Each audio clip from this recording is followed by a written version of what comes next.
Hi everybody, it's Nikki Chanel here and welcome back to my YouTube channel. So I'm going to continue on the long form videos today talking about transgender topics by tackling the thing that led me to transition, gender dysphoria. Gender dysphoria is something I was diagnosed with when I first went to my doctor to be prescribed on HRT, hormone replacement therapy. And it is something that I've struggled with for 28 years of my life, ever since I was as young as I can remember. I've always had the feelings of being different and always had the feelings of maybe being a guy wasn't right for me. And as you can see, gender dysphoria led me to transition. And so I'm going to talk about this today in 4 main topics. I'm going to talk about what is gender dysphoria, what was it like having it, how it impacted me before transition, and how it impacts me even now, 44 days out from my breast augmentation. And so let us begin, but remember to please like and follow and subscribe for more videos, okay? Let's continue. Okay, now what is gender dysphoria? I'm gonna give my personal own definition, not something you can Google from Google. My personal own definition is, it is the incongruence between what your physical appearance is and how you personally identify. So for me, my personal identification was I always felt feminine. I was always drawn to really feminine things. I love makeup, I love hair. Overall, like being female and being a woman was more akin to what I felt personally inside of me. Like I always wanted to be a mother, I always wanted to be like a daughter, I always wanted to be like a wife. So these were like deep feelings that I had from a very young age, is that being called sir and being called a mister was really wrong, and it just felt different. Now, gender dysphoria, and this is gonna come as controversial, I fully believe is a mental disorder. Because with me, as far as I was aware, I was a perfectly healthy male. I was 6 foot, I was tall, I was slender, I was very well built, I had good bone structure. I thought I was pretty handsome as a guy. Like I'll throw up a picture of me, probably one of my best photos right there. And I had no physical issues at all. I had none. I was born to loving parents. My parents made money. I was a middle-class child. I went from high school to college right then and there. Like I had nothing wrong with me, but every day I woke up, I felt different. I felt as if I was just strange. Like I felt weird. Like I was attracted to feminine things. I looked at women, but not in a way of like a way like I wanted to date them, but I wanted to be them. They had this power to them. They had this feminine energy that you really couldn't describe at all. And gender dysphoria kicked my ass every day I woke up. Like every day I woke up, the first thing I told myself when I looked in the mirror was, I wish I was a girl. That was the first thing I did. And it just got worse. Like it got worse and worse and worse and worse and worse, until finally I started to address it, but we're gonna get into that later on in the video. Okay, now how did gender dysphoria impact me? I would say it impacted me every single day I woke up. Like I've talked to enough of my fellow trans sisters and trans men, I've talked to a lot of people about this stuff by this point. So I kind of have a pretty good understanding about like what it is. Now, it's basically you wake up every day feeling something weird. You feel insecure, you feel off. Like pre-transition, I was this scared boy. I was scared every single day. Like I could never sit here and talk about this. Like I would just cry all the time. I was a very emotional child, and it was just wrong. Like every day I woke up, you just feel weird, you feel different. You feel as if you don't belong. Like I would catch myself scrolling the internet, and when I was supposed to be doing homework, I would be scrolling the internet looking at heels, looking at makeup, looking at like the Instagram models I was following at the time, because you know, it's Instagram generation here. And there was just like this feeling every day that something was wrong, but I couldn't put my finger on it. I couldn't understand what it was. It was just something was wrong every single damn day I woke up. You just feel off. You hate yourself, even though there's nothing to hate about myself. Like I had money, I had a car, I was going through college, I was going through high school. My parents loved me, we went on vacations. Like there was nothing wrong with me. But every day I woke up, I hated myself. And there's no way to describe that. Like you just feel weird, you feel insecure, you feel as if you just don't belong. And that's what gender dysphoria really did feel like. And every day I woke up, like if you look at old pre-transition photos, I'll link one right here, I just look sad. I don't know why, I just look sad. Like I look like I'm not enjoying myself. But only on those moments, those rare moments where I got to cross-dress and or learn what my femininity was, that's when I was happy. Like I have no problems now that I've transitioned, but before, holy shit, every day I woke up was a struggle. Okay, now what was gender dysphoria like pre-transition? So when I say pre-transition, I'm gonna say pre-COVID, because I transitioned in the middle of COVID.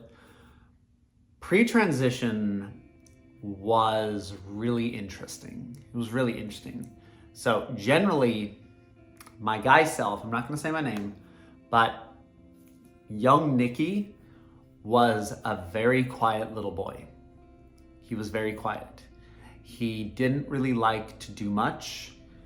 Like he wanted to have friends and couldn't make friends. I just felt weird. I would interact with the really quiet kids because I was just so quiet. I hated myself. That's the best way to describe it. I hated myself. And my mom and sister took me shopping all the time, just, to get me out of the house so I don't play video games the whole day. And I just hated it. Like we would go to DSW, for example. I'm gonna talk about what I call gender dysphoria flare-ups. I would go to DSW and we could be having a great lunch. We could be going to some nice restaurant, could be having an awesome dinner, awesome lunch. It didn't matter. But when we would go to DSW, I would sneak off away from them and run over to the size 11 area because my feet are size 11. And I would just look at all the women's clothing that was size 11 and just imagine all the shoes, imagine everything. I could imagine a closet filled with shoes, like my makeup collection, sitting here in a cute skirt and a cute top, which I'm doing right now, have my hair done, do my makeup, do all that. And then I would look in the mirror and see this boy with scruffy facial hair, super short hair, masculine features, but some feminine features here and there. I would just see that and it would just trigger something. And I just would suddenly get really depressed. I just suddenly would not feel as if I'm right, as if there's something wrong with me, even though there was nothing wrong with me. Just out of nowhere, I would get depressed out of nowhere. And then, I would go home, kind of forget about it. Then at night, when I was in the bed, I would just scroll through looking at all the Instagram models, scroll through looking at girls, looking at Gigi Gorgeous, Elena Genevieve. I would look at them and I would have it wasn't jealousy, it was envy. It was envy. I was envious of these beautiful women because they got to be these beautiful women. They got to be powerful chicks. They got to be gorgeous girls. That's what I wanted to be.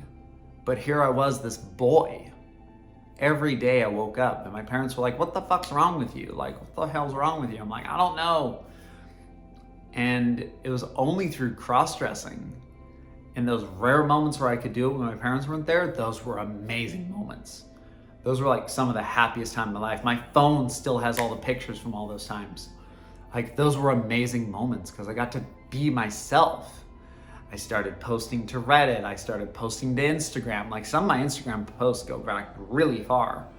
And those were the moments when I learned, okay, maybe it wasn't bad, but the gender dysphoria would go away as soon as I put on some cute outfit and would look at myself and have this feeling of euphoria kick me. And it was holy shit, I make an attractive girl. I can be a chick.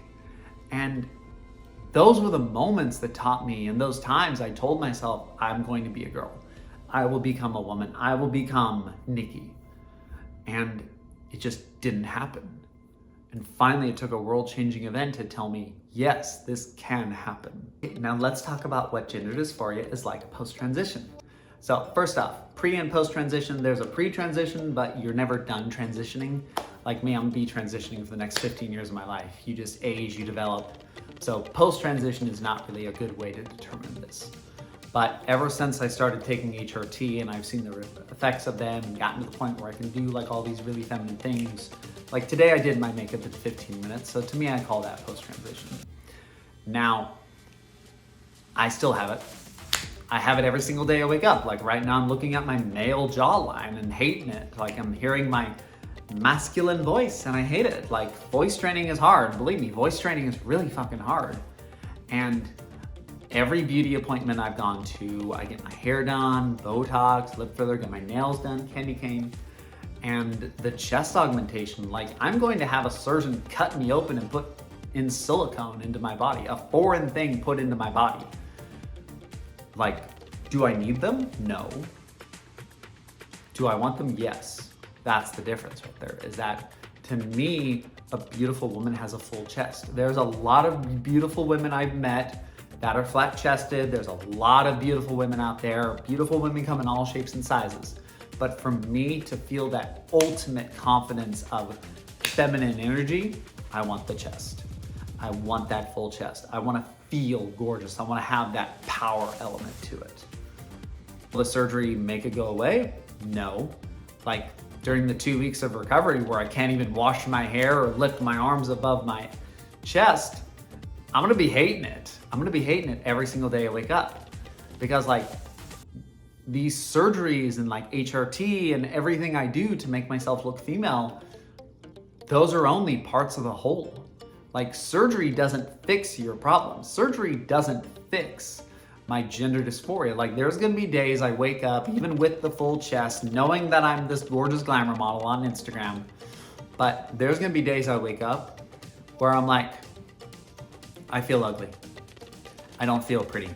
I don't feel like I'm an attractive woman. Like there's gonna be days where I feel that. And there are now days when I feel like this morning, like when I got up.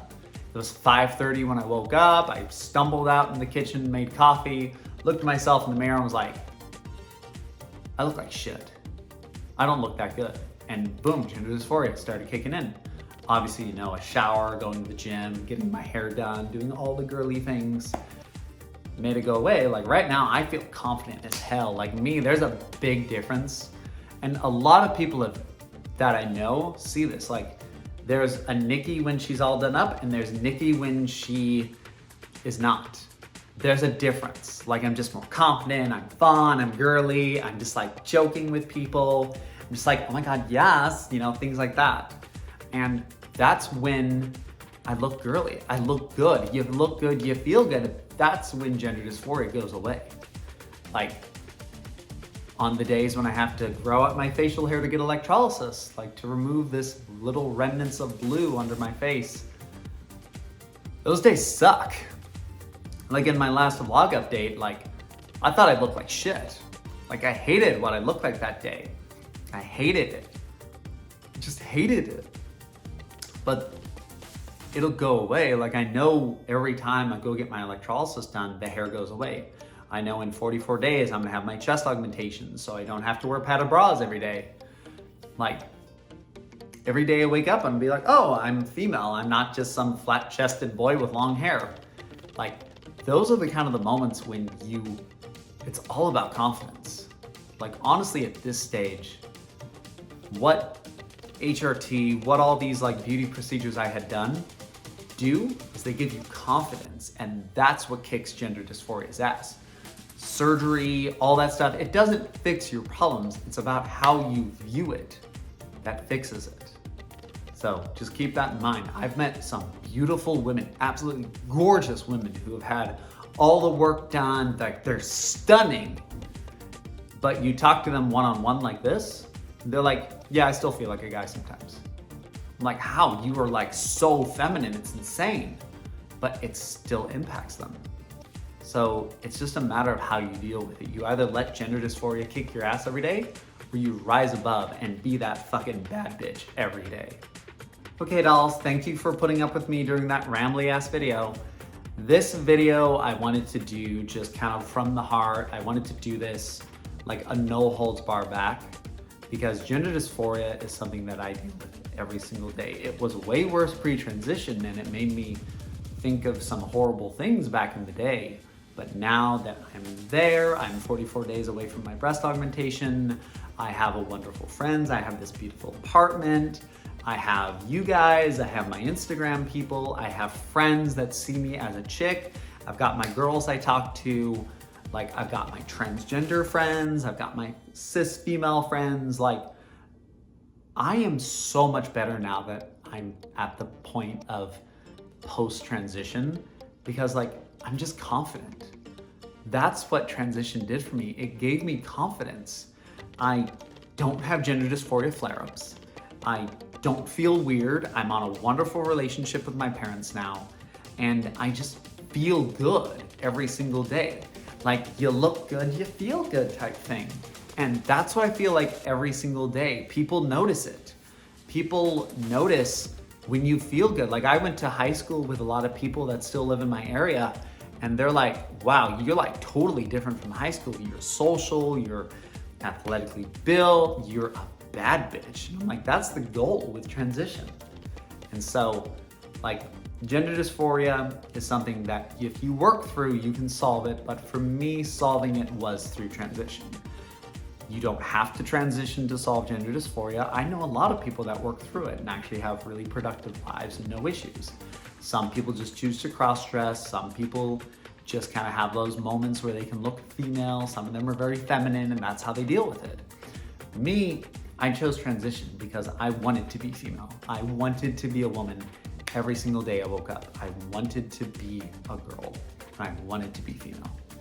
Anyways, so thank you all for watching that little YouTube video. This is probably one of my longest YouTube videos actually, because it's very rambling. Please like and subscribe, and we will be here for the next video very shortly, okay? So love you all.